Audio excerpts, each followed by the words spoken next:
academia and school practice such as linguistic landscape. It has caught the curiosity and the attention of the world. And it's easy to see why. We're surrounded by messages, linguistic, multimodal, multilingual messages in our daily lives. And the time to sit back, look at it, and analyze the potential messages and meanings of those signs is something that has really garnered a lot of attention. And we will talk about a lot of different examples of what research in the area of linguistic landscapes looks like and how we might take that research and leverage it for critical language awareness, language development, intercultural development, all sorts of things in schools. I am so happy to be sharing this panel today with two esteemed scholars, international scholars. So in the middle here, we see Professor Osman Solmaz, who is an associate professor at Dicle University in Turkey, in Diyarbakir, Turkey, and the 2025 TESOL International Teacher of the Year. So thank you, Osman, for spending your evening with us. I know it's about 7:40 or so where you are at. Also, equally honored to be sharing this panel with Tariq Elyas, full professor from King Abdulaziz University in Jeddah, Saudi Arabia, and global fellow at Queen's University in Belfast in the UK, and just an amazing scholar. Both of them will be sharing their knowledge That should be it. I don't with see any. linguistic landscapes. So I'm going to send this over to the director of the Translanguaging Lab, my colleague, Dr. Laura Hamman-Ortiz. Thanks so much, Steve, and welcome everybody. Thank you for being here, and I am excited to hear what our esteemed colleagues have to share about linguistic landscape. So I will be brief, but just wanted to welcome everyone to our first webinar of the spring series with our Translanguaging Lab. We launched the lab this year at the University of Rhode Island within the Feinstein College of Education. And in case you haven't heard of us yet, I just wanted to briefly say who we are, and so you can continue to follow the work that we're doing in terms of webinars, but also beyond that. So our lab is a dynamic interdisciplinary research collective, and we're interested in translanguaging, studying and promoting translanguaging, the process by which bilingual and multilingual individuals fluidly, flexibly draw upon their whole linguistic repertoire to make meaning. And so you can see there are aims. We're really interested in not only advancing research, but also working toward linguistic justice, mentoring emerging scholars, supporting professional learning, and developing resources that we can share with others. So we're so excited to have this kick off our webinar series this spring. And I think on the next slide, we have a QR code if you're interested in checking out our website and learning a bit more about the work we do. So with that, I'll send it back to you, Steve. Thank you, Laura. Yeah, and here is the QR code if you want to go directly to our Translanguaging Lab. I've also embedded the URL to the lab there as well. I do the registration for this webinar does collect emails, so I will be shooting this. I'll get the permission of the speakers first, but if it's all good, I'll be sending a link to this presentation to a thank you email for people who have attended this webinar so that you have the link there as well. So a quick overview and expectations for this, our first webinar of the spring. Professor Solmaz is going to start off by giving us a historical overview of linguistic landscape research and bringing us up to current modern day research and all the variations of what we now call linguistic landscapes, but we have smellscapes and soundscapes and schoolscapes and everything. So it's a really rich field of study. And then Professor Elyas will be giving us our first example of what linguistic landscape research could look like. And it's actually a soundscapes study of an analysis of liturgical bilingualism across holy sites, and a fascinating research study. I'll be finishing up the webinar with 3 short examples of educational linguistic landscapes research from a micro or zeroed in to one specific school campus, a meso, a community level, and a macro global level research examples. And then we hope to have 15 to 20 minutes for question and answers, for Q&A, and our doctoral student, a part of the lab, Jean Mullaney, will be monitoring your questions in the text throughout the webinar. But please be patient. We will wait until the last section of the webinar, and then she will lift up your questions to the panel and get to as many as we can. So here we go, everyone. Osman, if you are ready, I will send it to you. Thank you very much, Dr. Przymus, for the introduction. And I would like to thank the whole Translanguaging lab and the team at URI for inviting us to this session. It's a real pleasure and honor to be on the stage with these wonderful colleagues whom we have met before, whom we hope to meet in the future. And thank you, everyone, for joining us this evening. When I first was given this task, until I started working on it, I didn't realize that it was such a difficult one, because linguistic landscape research in the recent years have emerged so widely and so outrageously that it's really hard to bring together all the timeline, which is a major task. So in the 12 minutes that I have, I will do my best to overcome quickly.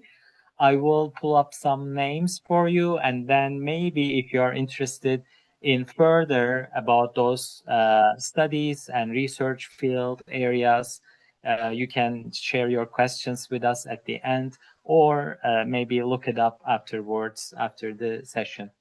So this is roughly the outline that I have. I will start with, if you can believe, from Hammurabi, from ancient Mesopotamia, where we are landed. And then we will continue with the 1970s throughout 2006, which is a major year for the emergence of LL.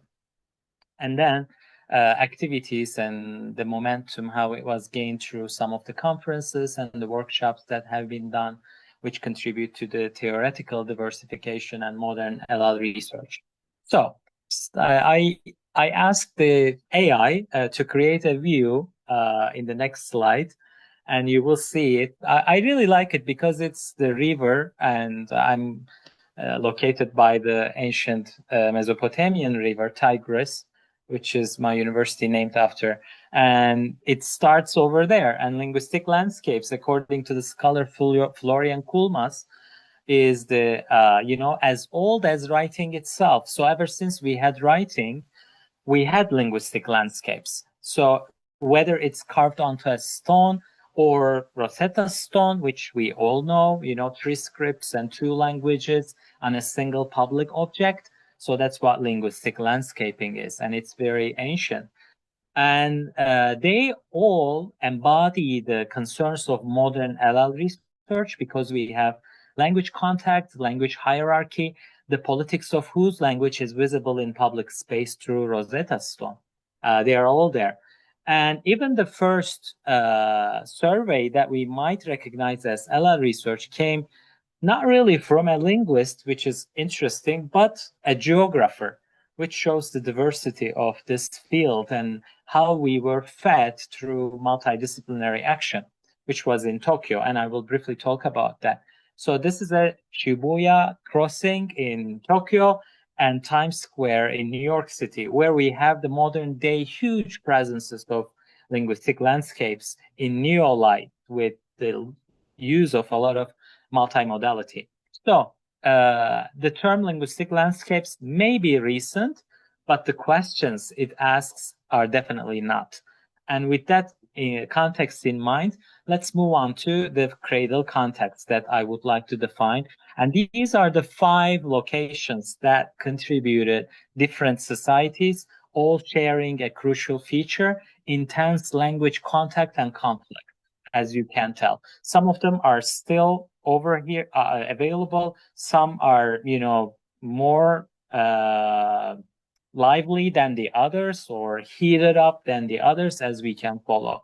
So the first one is dating back to 1973 and 1991, Israel, which is still forming a hot spot for linguistic landscape research. We have amazing scholars, emerging from there, both Israeli and Arabic scholars working amazing research on the linguistic landscape over there. But the very first one was a Jerusalem shopping street and door-to-door exploration of language variety there. And then Bernard Spolsky, whom has contributed greatly to this field as well, with Cooper, they did even more striking things. They showed that a single pair of bilingual street signs in old city of Jerusalem could indeed reveal centuries of political history, which was fascinating and still. And then in Belgium, we had researchers top following the tram lines through Brussels and then counting over outdoor billboards. So, and finding that Dutch was underrepresented there and showing the linguistic division.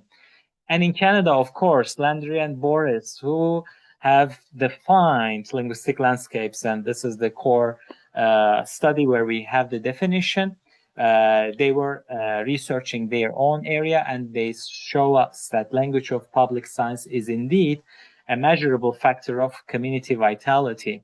And in Catalonia, in Spain, we have the regional government commissioned studies tracking the visibility of Catalan, especially after the language normalization laws were passed. And later in Japan, we will get back to this because it's such an influential study. Peter Backhaus published the first monograph dedicated entirely to the LL, analyzing nearly 12,000 signs in Tokyo and revealing that even a city widely perceived as monolingual, which is Tokyo, had a rich multilingual surface life.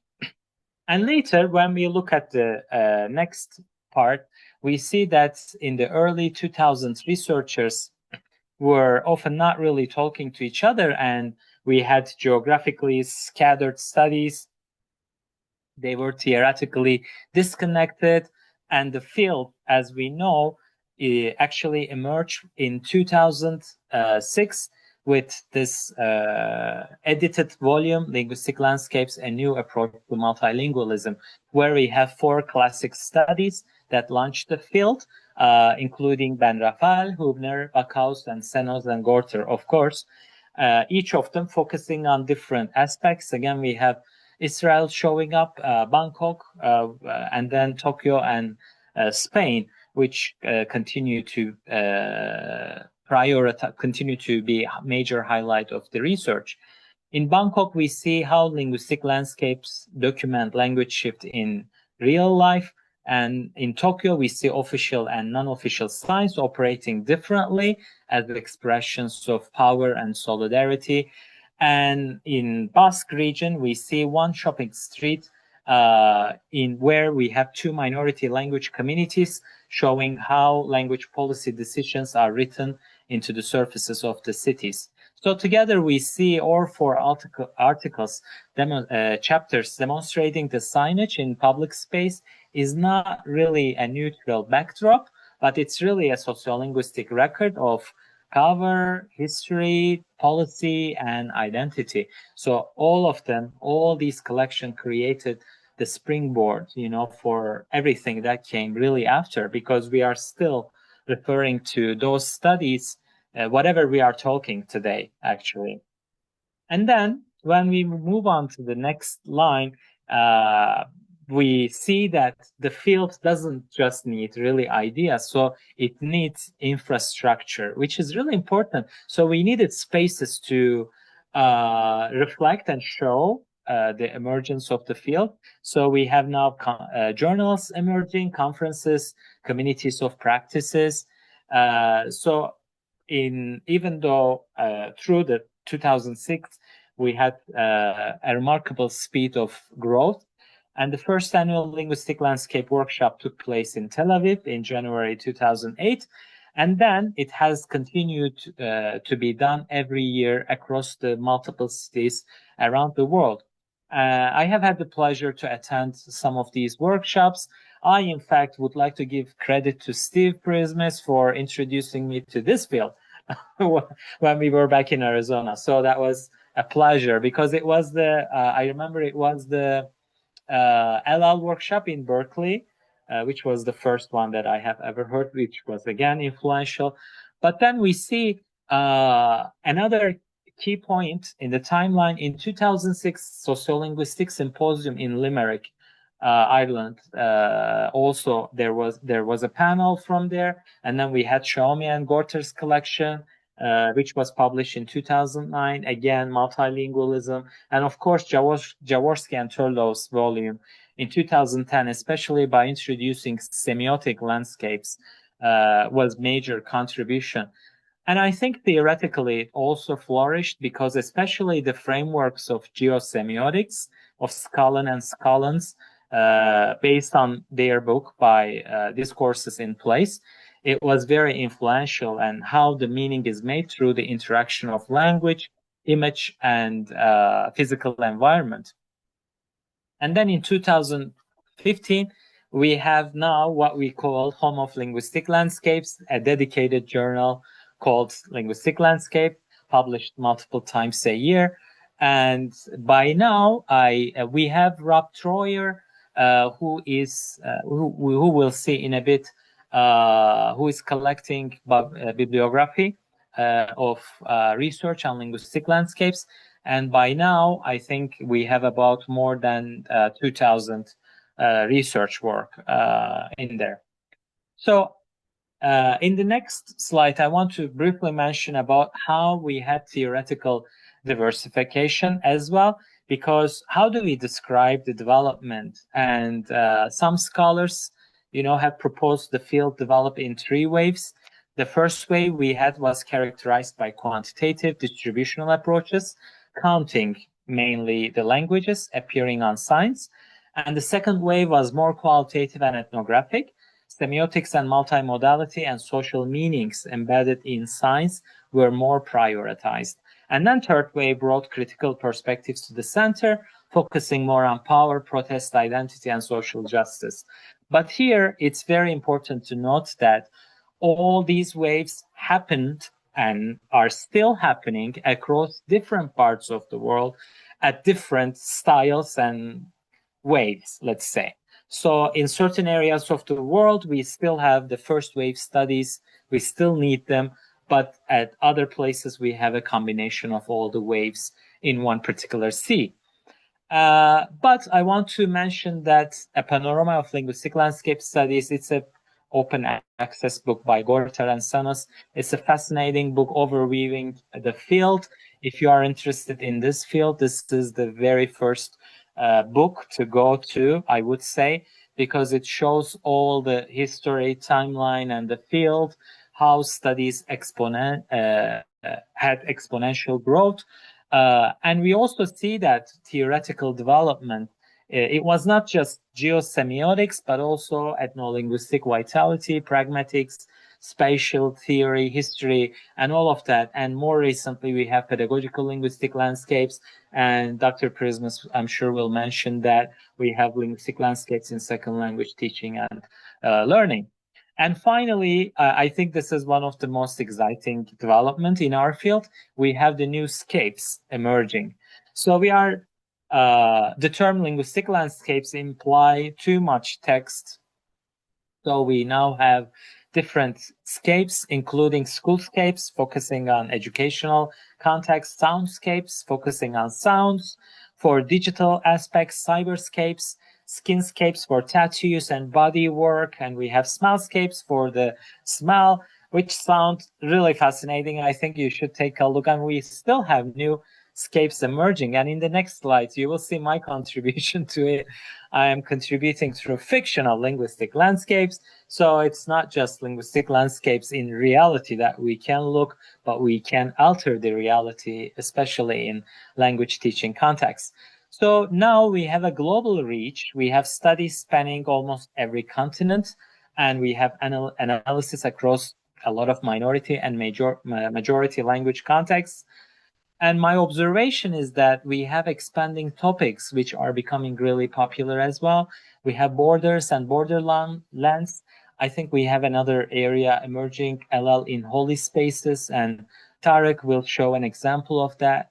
And we have gender, digital, and new escapes. And then finally, LL in Global South is an important area to consider. And I'm lucky to have a special issue with Dr. Przymus, which will come up very soon in a bilingual review journal. And I'm really excited about the publication of these articles. And finally, we have the educational turn. Of course, I'm a teacher educator myself, so this is my main research area. We have LL starting to be adopted as pedagogical tool. So we focus not only schoolscapes, but also, as I mentioned, fictional linguistic landscapes. So if you are interested in further details about this research field, you can just Google Zotero LL Bibliography Entries by Troyer, and you can see a lot of articles, chapters, and special issue pieces in that. So all that said, I am hoping that I have been fair enough to big names and major research here, but of course it's not enough. But we will hopefully continue the discussion after the next two presentations. Thank you everyone for listening.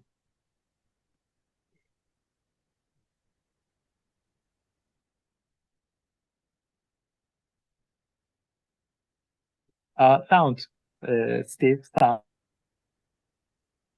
Steve, you're still muted, I think. Okay. Teşekkür ederim hocam. That was wonderful. And it's such a big task to undertake. When I first saw your slides, I said, "Oh my goodness, he really dug into this," and I really appreciate it. Thank you so much. So valuable information. So we're going to move into a concrete example of this with Tariq's work that I believe Osman was part of as well. So let me share your presentation. Yeah, that'd be great. All right, here we go. Okay, all good? All good? Yeah. Good afternoon, everyone, and thank you for invitation, Steve, and Translanguaging Lab for this invitation for the spring webinar first episode ever. So my title of my presentation is Multi-Model, Multilingual Dimension of the Islamic Call to Prayer, which is called the Adhan. So we'll talk about multimodality, the literary bilingualism, and in the Global South. Next slide, please. Thank you. Yeah, if you can see this picture, you can see the picture of a mosque, and you got the tall one is we call it the minaret, and then the muaddin. The muaddin is the guy over there calling for the adhan. So my idea came from listening to adhan. The reason for that, because as a Muslim, I live in a Muslim country. I've been listening to adhan 5 times a day, and every time I travel to a new country, which is especially a Muslim country, I hear a different, let's say, sound of adhan. And this really intrigued me to investigate what is the cause of the different sound of maqamat, of the adhan that I have. So I started this investigation on the soundscape of the adhan. Next slide, please.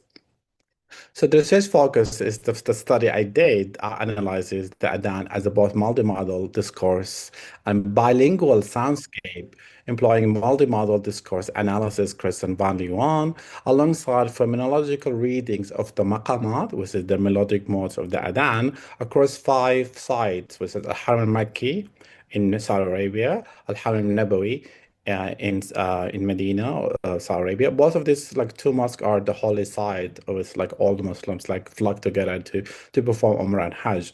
And they have Al Masjid Al Aqsa, which is also the 3rd most important mosque in Muslim like world. And they get the Azhar Mosque, that's in Cairo, Egypt. Again, a very important mosque for this Muslim people. And then you get Hagia Sophia, which originally was a church, and then it turned into a mosque, and now actually it's a beautiful mosque. So if you ever come to Istanbul, I highly recommend like visiting Hagia Sophia Mosque. It's a beautiful site to go and visit. Next slide, please. So, so the introduction of the study we did, it's called the multi-model call. So that exemplifies the 21st century multimodal communication, transforming sonic environments, organizing spatial practices, and also punctuating time and ritual significance of the Adhan. While most linguistic landscape research focusing on written text, this study foregrounds the Adhan as an auditory landscape interwoven with diverse multilingual ecologies. So we got three different things we look at this like study. So we got the first part, which is the literary bilingualism, which is the non-Arabic speaker develops a small but resilient repertoire of Arabic formula through daily ritual repetition. That's from the study of Montauk, 1958. And they get the lingua sacra, which is that reinforces the Arabic as a sacred language in otherwise multilingual society across Indonesia, South Asia, Sub-Saharan Africa, and also Turkey.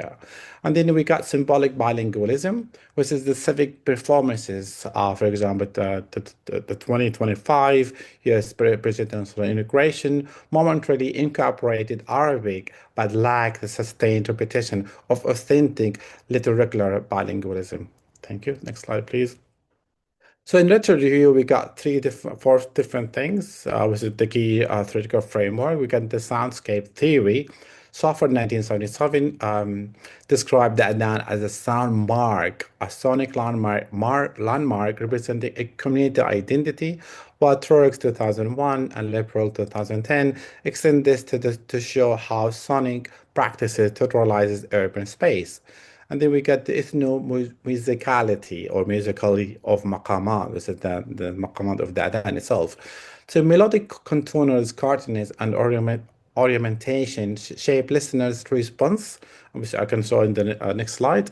And melissemic sorry, let's go back. Sorry. Melissemic emphasize on the Allah, Salah, and Falah, create a receptive competence for non-Arabic speakers, Faraz Abu Sami, 2019. And then we got semiotic and indexicality. In post-tragic theory, the Adhan acoustic form indexes prayer, time shifting behavior from ordinary to sacred activity, rearranging both time and space through a semiotic process. And lastly, we get tutorialization, which is the concept explaining how the Adhan project Arabic into urban ecology, stabilizing sacred meaning while tutorializing dominant local languages. Next slide, please. So the methodology we have adopted is multimodal discourse analysis. So this study employs MDA across the interconnected analytical domains combined with phonological listening, socio-semiotic, and soundscape theory. Next slide, please. So this is the images of all the five holy mosques that we have actually analyzed. The Haram Makki, which is in Saudi Arabia, the Haram Nabawi, also in Saudi Arabia, Masjid Aqsa in Jerusalem, and Azhar Mosque in Cairo, and Hagia Sophia Mosque. There are just absolutely some details about this, but it's really interesting that most of them, the four ones, are in Arabic dominated country, but the last one I saw here is where the Turkish actually language is spoken. Thank you. Next slide. So we talk about maqamat and melissema. So melissemistic passages, extended vocal flourishes consistently occur on a sacred Arabic leximis. Salah, which means to prayer, and falah, which means success. Their primary purpose is semiotic, signaling a transition into the sacred realm. Through repeated exposure, non-Arabic speakers develop the ability to recognize key Arabic vocabulary, which Harley and Elias 2024 call a doctrine of signs. While the Arabic text remains constant across all sites, melodic retention varies by local culture, aesthetic, and language, embedding Arabic formula into memories of multilingual listeners. We get the Makki style in Adhan, called Maqama, which is a low stable key, abrupt, falling termination, upstairs delivery, reinforces clarity, and directness. And then we got Madini style, which is like a Harman Nabawi in Saudi Arabia. This is a high key intonation, rest minimalistic, and smooth phrases terminate, creating an effective arc. And then we get the Cairo, which is the Al-Azhar. This is extended minimalistic passage with rising tones and cascading descendant ornamental delivery reflecting local aesthetic sensibilities. And then the lastly we get Istanbul Hagia Sophia, which is institutionalized maqamat per prayer, Rast, which is Zuhur, and then Saqa, which is Maghrib, and Hijaz, which is Isha. Thank you. Next one, please. So Al-Aqsa and Azhar and Hagia Sophia regional variation in the sound, and this is what we got in our study. So Masjid al-Aqsa is melodic style traced to the Hijaz region, which is like located in Saudi Arabia, was western part of Saudi Arabia to be exact. It's a family tradition spanning 5th century, soft falls and lyrical delivered blend with its realism multilingual soundscape of Hebrew and English, asserting Arabic territorialization presence. And then you got the Al-Azhar mosques in Cairo. This is extended minimalistic passage, risk blurring the line between ritual recitation and musicality, rising tones and cascading descents, reflect our local aesthetic, illustrating how vernacular sensibility shaped the sonic delivery while preserving textual constancy. And then the last one, you got the Hagia Sophia in Istanbul. So you get the muaddins there. So the one like you see in the picture, this is the muaddin, and that's what they do when they call for the prayer, for the adhan. They put their hands like this and they do the adhan, they call the prayers. So the muaddin are institutionally trained for strong, beautiful voices to interpret maqamat variation across prayers ensures both ritual continuity and aesthetic freshness, embedded Arabic in predominantly Turkish-speaking milieu.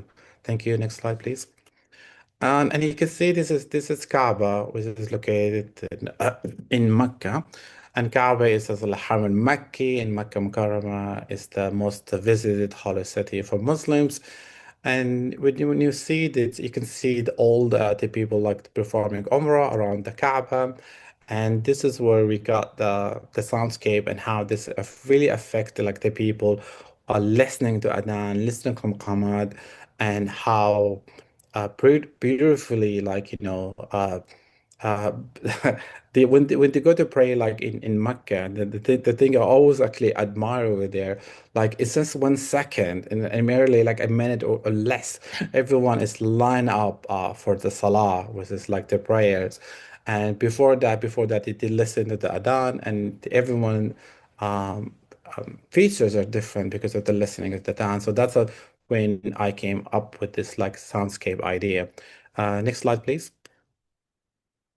So this is the graded the sum of parts. So we got this complicated things we did in our study, which is like the maqam intonation, and this is like we got the space mode, and then they get intermodal analysis and dime mode. So it's a bit complicated. So I just wanted to share that with you. It took us like a bit of work to do. But the thing is like about I was just read the last part in there in white text. So the dynamic communicative power emerges from the interaction of the three semantic resources.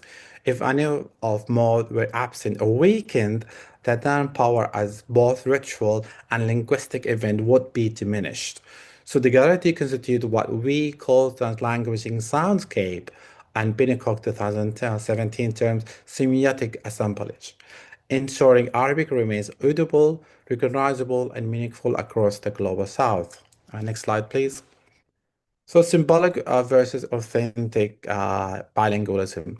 So Arabic is momentarily acknowledged but remains contested and detached from the substantive linguistic recognition. Example, the 2025 US presidential inaugurations where the Sheikh Akbar Sharif performed the Adhan in Arabic, temporarily incorporating a sacred Arabic register into a predominantly English hymnal space. That demonstration subsequent declaration of English as the sole official language revealed the limits of symbolic inclusion. And then we got authentic literal bilingualism across the global south that then constitute authentic ritual bilingualism, performed 5 times daily, incorporating Arabic phrases into the soundscape for multilingual communities. Unlike Arabic, mosque signage in Indonesia or Ghana, which is freezes Arabic as a cultural heritage, that then provide oral encoding of Arabic in memory as a practical liturgical repertoire maintained through daily recognition, recitation. Thank you. And you can see this is an image of the bilinguals as identity and power. As Muslims, people praying, they feel like some kind of community of practice when they are associated with the Adhan itself. Does the Adhan really put people together? So every time, like you see, as a tourist visiting a new country, when you listen to the Adhan, you feel some kind of belonging, identity, and that really empowers Muslim people, like listening to Adhan effectively as a soundscape. So Semitic assemblage, like following Al-Saif and Stark and Pennycock, the mosque is an assemblage of sacred ritual, architecture design, technological mediation, and everyday practice, all intersecting and sustain the Arabic as a lingua sacra. So even if you don't really know Arabic as a Muslim, you will know the Adhan. And a lot of people actually they told me that they can memorize the Adhan, and even though they don't really speak one word of Arabic, so it really has an effect of their identity as a Muslim people. Sometimes it could be bilingualism, but it's more of an empowered Muslim identity that they have. And the Arabic repertoire, through repetition of the Adhan, become part of their soundscape on a daily basis because they just listen to Adhan 5 times a day. Next slide, please.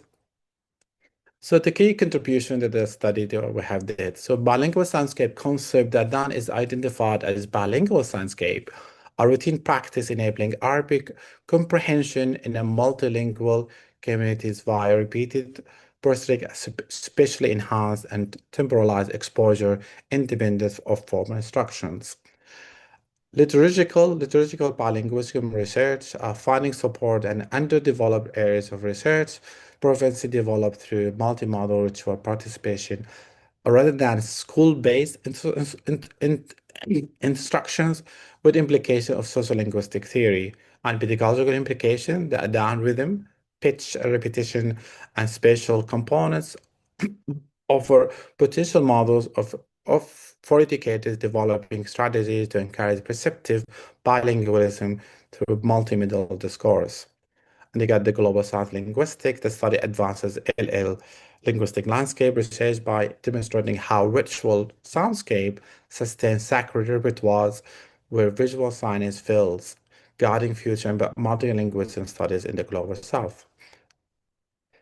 So finally, the Adhan is what's called a living bilingual soundscape. So Adhan is more than a religious ritual. It is a communicative event shaped by local history, technology, and sociocultural context. Through melodic ornamentation, spatial amplification, and temporal repetition, it maintains Arabic as a lingua sacra and promotes functional, receptive, liturgical bilingualism across multilingual communities of the Global South and beyond. The Adhan not only totalizes the sacred soundscape, but also cultivates Arabic as a shared bilingual resource in the multilingual environments of the Global South and beyond. Al-Juhani, Elyas, Solmaz, Nadan, and Bahad. This is the study we did. Thank you.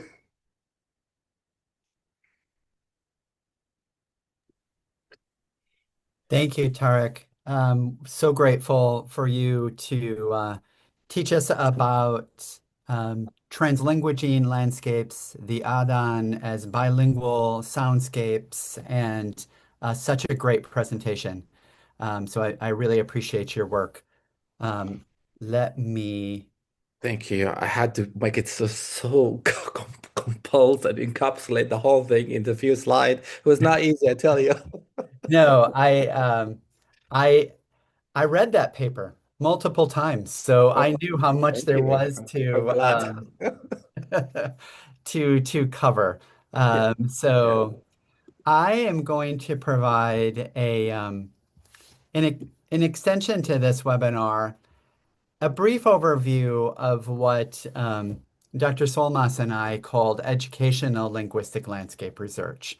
So we published a chapter last year in the handbook of linguistic landscape and bilingualism. And we proposed this idea of breaking down educational linguistic landscapes into micro, meso, and macro levels. So I am just going to take one quick example of each one of these levels um, and and just kind of leave our webinar participants today with an array of ideas for leveraging the linguistic landscape for research, but also for education. So thinking very, very small, micro, I was part of a research team in the US state of Texas that walked into 10 bilingual school buildings, all had bilingual education, and we analyzed the first 10 bilingual signs that were visible to students, parents, educators upon walking into those 10 different schools to get a corpus of 100 signs. And we conducted a critical multimodal metonymic discourse analysis, looking at how the textual organization of different named languages produces implicit messages of power, inequality, status, things like that. So just to summarize this example of a schoolscapes research, we found that around 96% of bilingual signs in these bilingual schools privileged English by having the English on top of the Spanish, as you see here, visitor lunch schedule, horario de almuerzo para visitante nuevo, um, or English on the right listed before the Spanish, like here, Monday, and then in parentheses, lunes. And that 77% of signs also gave English more value and prominence via font style. So we looked at color, what colors are more popular in the United States. We can see over on the right-hand side that the blue is listed on top of the Spanish, or the English is listed on top of the Spanish, but also in blue, which research shows is the most popular color in the United States, where red comes in around sixth place and can also stand for anger, danger, in debt, out of compliance, stop, a lot of implicit messaging going on in this soundscape. We took this schoolscape, or sorry, in this schoolscape, we took the schoolscape research even more narrowed in and looked at 100 children's books that were bilingual. And we did this across 10 publishing companies. And again, looked at the first 10 or the most 10 popular books on each one of those publishing sites to get, again, a corpus of 100 bilingual children's books, and found something really similar, that 87% of them put English on top of the Spanish or in bigger font or listed first. And you see some examples here like Waiting for Papa and Esperando a Papa, smaller. René has two last names. René tiene dos apellidos. So these were examples of micro-linguistic or schoolscape research that we can do with our students. We can invite our students to look at signs in our classrooms, signs down the hallway, or bilingual books, and have them ask questions like, why do you think the English is always on top of the Spanish? What does that mean to you? Blowing out this kind of research bigger to a community level or a state level or even a region level, currently the Translanguaging Lab at the University of Rhode Island is conducting a statewide documentation of the multilingual linguistic landscape of Rhode Island. We're calling it Putting Rhode Island on the Map. We're telling the story of linguistic and cultural diversity of our small state, the smallest of states, but the state that has the fastest growing multilingual learner population in all of the United States. We are doing this by using a geomapping application called Linguistic. Linguistic is an example of citizen science. You can all get, if you would like, a research-specific Linguistic account by emailing the University of Luxembourg and simply asking them, like I did about 8 years ago now, for my own login. What this looks like on our phone, when we take a picture of a billboard or a shop sign or a street sign, it looks like this. Every single sign we take has a pin where that sign is located on Earth. And then if we click, this is Rhode Island, by the way. If we click on any one of those pins, it shows us the actual picture, where it's located, and we can actually see the picture. If we click on that picture, it blows it up where we can see the picture larger and we can annotate it. It shows us where exactly in Rhode Island this picture is in Providence, and it shows the language Spanish. So looking at this on our big map, you can see this is ongoing. We currently have 223 signs that we've taken pictures of.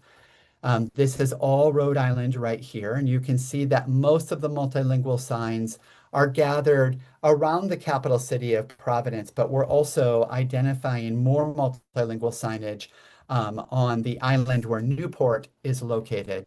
And this is a live cartograph. Well, this is a screenshot, but there is a live cartograph that will show all of the languages in the moment, all of the signs. And the work that we're doing right now is we're clicking on each individual sign, we're analyzing it, and we're assigning it a language. So you can see we have a lot to do. We have 159 more signs to assign a language to. Currently, we've done 31 that are both in English and Spanish, 11 that are in Spanish, and one that's in Chinese. But we have over 26 different languages already documented from Rhode Island. And then finally, if we blow this out even bigger to the macro level of linguistic landscape research, we can take into consideration what this looks like across the globe and collaborations that are happening across countries. This is the special issue that Osman mentioned that should be coming out in April in volume 38 of the Bilingual Review, Revista Bilingüe. It has the first article in the special issue is what Tariq just talked about. You see the Adnan as bilingual soundscape. There is a study from Indonesia about the Lampung language. There is a study that is a collaboration between the University of Sonora and Hermosillo, Mexico, and looking at translanguaging in the borderlands of US-Mexico compared to translanguaging in diasporas of Rhode Island. So if you think about that map I just showed you, there's a Dominican diaspora, there's a Cabo Verde diaspora that are Portuguese speakers, there's a Guatemalan diaspora that are Quiche speakers along with Spanish, and so many different languages. There is an article from Uruguay there, and then this is an art piece done by a Uruguayan artist, a poet and musician named Andres Rivero. And if you look closely, you can see examples of Portuño. Portuño is a language that is spoken on the Brazilian-Uruguayan border that uses features of Portuguese and Spanish. So Portugués and Español, Portuño. And then we also are working on getting a poem from a Zapotec indigenous speaker in Mexico as well. We have an article that is a COIL, a collaborative online intercultural learning between students in South Carolina, the United States, and students in the north of Colombia. We have another article looking at sacred sites, religious sites, and the linguistic landscape of 3 Hajj sites in Saudi Arabia. And then our last article looks at the music of Beyonce as soundscapes for intercultural understanding for students in Cali, Colombia. So the last thing I will share is a current COIL, Collaborative Online Intercultural Learning Project, that my students right now at the University of Rhode Island are doing with students at La Universidad de Sonora in Hermosillo, Mexico. And we are developing multilingual cartographies of our local contexts. So you can see an example here of one that I did. I had a poster board and I drew Rhode Island. I printed off pictures, individual pictures, and put them on there, identified the languages. So we see Portuguese, we see Italian, we see Wampanoag, which is an indigenous language, and all kinds of different languages. If I click on this, you can see, and I don't know if you're going to see this site or not. Yep, you will. We are using the Seesaw platform. So all of my students right now here in Rhode Island and in Mexico are uploading a short introduction video of themselves. It's going to look something like I just did here. And then they are going out into their communities and taking pictures. It could be of their hometown. It could be of Rhode Island. It could be where they are in Mexico. And they are all going to be in teams creating their own cartographies to upload to this system. So I am going to navigate back to the PowerPoint that we were on, if I can find it again. But now I think that I would like to take the rest of the time to do question and answers. I know that we have only about 7 minutes left. Jean, have you been noticing any questions in the? Yes, Steve. So when you were talking about the Rhode Island Linguistics Landscapes project, one question came in and it says, going back, sorry, aren't these signs more about geosemiotics than linguistic landscapes? So I wonder how you would respond to that. So I will also invite Osman and Tariq on any of these questions to provide a response. I think what Osman's historical overview showed us is that there's a lot of blending of geosemiotics and linguistic landscapes. When I think about the field of linguistic landscapes, I think about environmental print. You know, we all have different things that we call this kind of work. So I suppose maybe a response I would give, and then I would ask Osman and Tariq as well, if you have anything, is in my history and experience with linguistic landscapes, in the last several years anyway, there has been a push to seeing how this could be used, how geosemiotics, how what we're surrounded about can be used to teach students about critical language awareness, about imbalance of power, about opportunities or so. So I'm not sure if I answered that correctly, but you know, I'm calling it linguistic landscapes, but I will accept other terminology as well. Thank you. If I may add as well, I work with semiotics and I work with a colleague and use semiotic as well.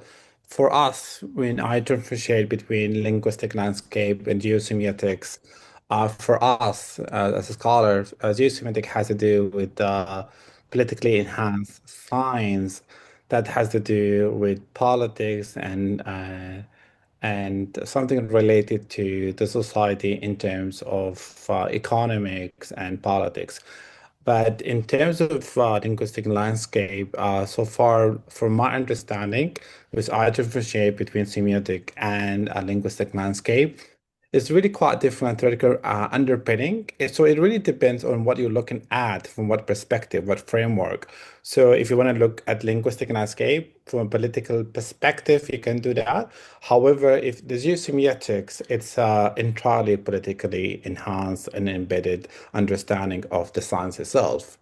So that's what I do with my colleague, differentiate between semiotic or geosemiotics and linguistic landscape. Thank you. Thank you. That's a helpful And distinction. yes, and I would like to add that, Linkscape particularly is a crowdsourcing tool. So we are essentially making use of what geosemiotic colleagues have developed and bringing that technology into linguistic landscape research. So I think that will be a valuable, interdisciplinary work rather than specifically defining geosemiotics as very different than linguistic landscapes, I would say. There is an overlap between the two, as like Steve was saying, but it really it depends on what you're looking at and from what perspective, what framework you're looking at that science. And as I mentioned, digital semiotics, it's purely political from my understanding than linguistic landscape.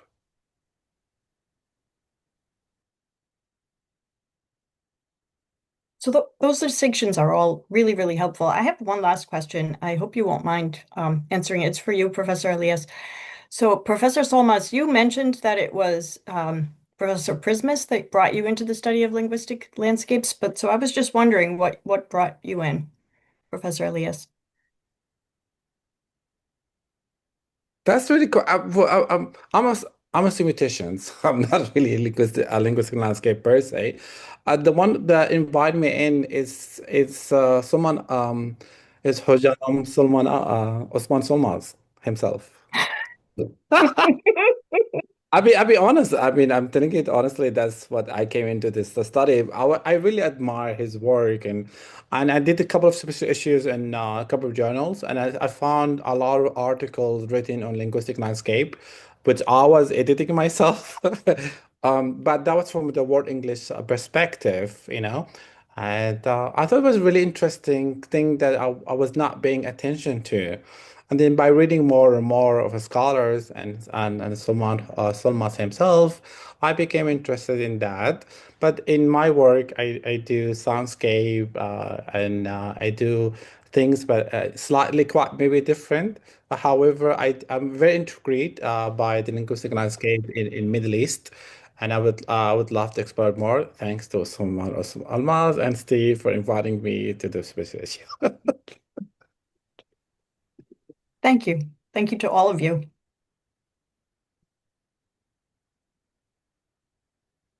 And so I know we're just about at time, but I wanted to share, if I can find, if I can find it. Um, I wanted to briefly share what our Translanguaging lab is going to be up to this spring. And that is the other webinars that we have. We have some coming up. We have one just about every month, I think. Sorry, don't mean to make you get all dizzy here. But are you able to see these now? Okay, wonderful. Um, we have one next month where our colleague, Dr. King, is going to be talking about using Mosaic for qualitative data analysis. So there is a link to register for that one. That's on Tax Day here in the United States, April 15th. And then in early May, we have a wonderful review of the literature on translanguaging at school that Dr. Hamman-Ortiz was a part of and published in several different really great journals. That is going to be Wednesday, May 6th. And then I will be leading another one later in May on contemplations on bilingual special education, the role of translanguaging, where we will be bringing together scholars from the fields of speech and language pathology, special education, disability studies, bilingual education, to have a talk about how translanguaging can better inform the field of bilingual special education. So I want to thank everyone for being here today on a Wednesday afternoon here in the States and an evening for Tariq and Osman, and really appreciate your wonderful work. And I wish you all the best. Stay safe. Thank you. Bye bye. Take care. Thank you so much. Take care, everyone. Bye bye. Bye bye. Thank you.